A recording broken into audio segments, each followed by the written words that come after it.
Hello everyone, so welcome to Shop Dev, and in this session we are going to have a look at the C# switch statement.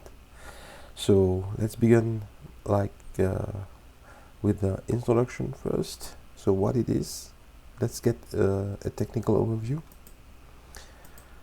So basically, well, in general, the switch statements are used, instead of several if, else, or if statements. Okay, so technically speaking, so the switch statement is qualified as a multi-way branch statement. So this is what I intended to say, that instead of writing several if statements, you can use a single switch statement. Okay, so switch statements needs to be fed a value, okay, and that value will be evaluated, and based on that evaluation, okay, you can have several case or code blocks defined in the switch statement body. Okay, but one thing is important to remember here is that expression within the switch statement is evaluated only once. Okay, and it is evaluated against each case you define in the switch statement body. Secondly, you need to consider one important point, that each case should be separated with a break statement, unless you're combining them together, yes, but should be separated via a break statement. Okay, and the value of each case that you are evaluating must be either a constant or a literal. So to get an overview, let's have a look at the syntax. Okay, so in C# be having a switch statement body like this. Okay, and starting with a switch keyword, and within brackets you have an evaluation of an expression that will be fed to this switch statement, and within the body of the switch statement you have your cases where value 1, value 2, and value n here are constants or literals. And notice here that each case or code block is being separated by a break. If you don't do that, the compiler will fire an error. Okay, one other thing to consider with the switch statement in C# is that the default case is to manage cases that you're not managing above. Okay, and this is optional. One other thing to consider is that each of the case values here that is being evaluated against the expression, okay, must be unique.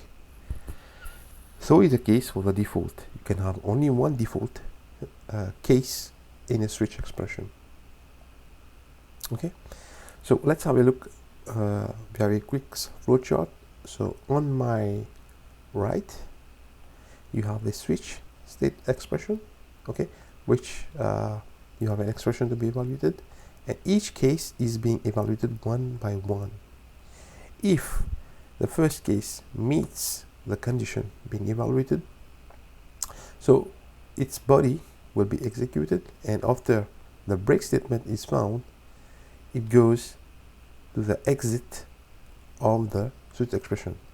Same case for the remaining ones. Okay, and if ever you have an evaluation that doesn't match any of the case values, so the default is executed, the statements within the case of the default is executed and exited.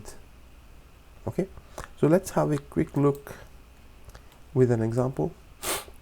So here I have a simple program where I input numbers between 1 and 5, okay, and I manage the different values here from 1 to 5.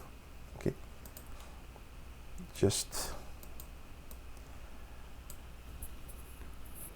let me fix that. So notice that I have the numbers between 1, 2, 3, and 4, 5 managed, and I have a default in case I have a number outside the range 1 to 5. So this default case will be executed. Okay, so let's run and analyze.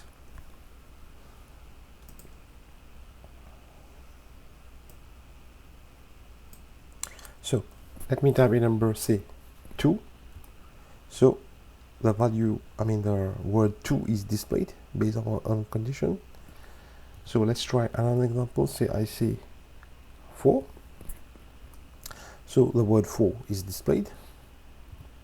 And now if I say a number out of the range of 5, 1 to 5, so get a number not managed, so the default. So easy. So the switch statements are easy to understand, easy to implement.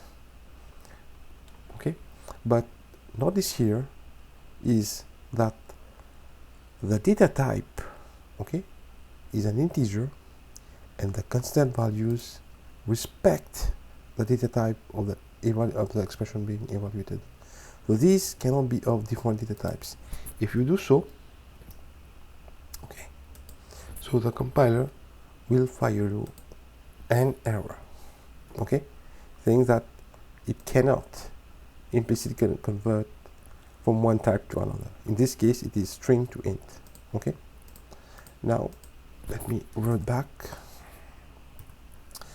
So next thing, you cannot have a case followed by a case without a break statement. Okay, so this is illegal in C#, and if you do so, the compiler fires you an error, so it cannot. So read the error, cannot control fall from one case to another. Okay, but the thing is, you can merge them. Okay, if you wish to. Okay, so here it solves your problem in case you want to do something like that. Okay, but that is a choice. Obviously, it changed the behavior of the switch statement. Okay, and you cannot have duplicates. Say here, I cannot have a duplicate of a case with similar constant. For in case 4, I cannot have duplicates. Okay, so the switch statements contain multiple cases with the label value of 4. So this is what the compiler tells you. Okay, the same applies for the default.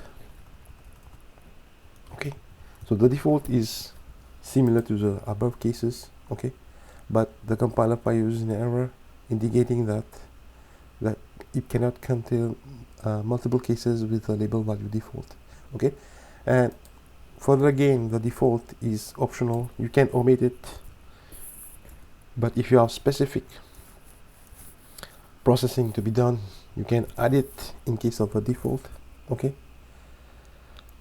so that's it for the switch statement. So easy to understand, easy to implement. So now let's have a key points to remember for this video. So switch statements, so duplicate case values are not allowed. Okay, the data types of switch expression and case values must match. So we saw with an example, string and int not matching. Multiple default statements are not allowed, so similar for the case values, and the default statement is optional and can be used anywhere within the switch statement. So this is a choice, and you can also combine a case with the default, just in case you have some specific processing or requirements, so you can combine this like that. So that's it, guys. So thanks for watching. If you like this video, please subscribe to my channel. Bye.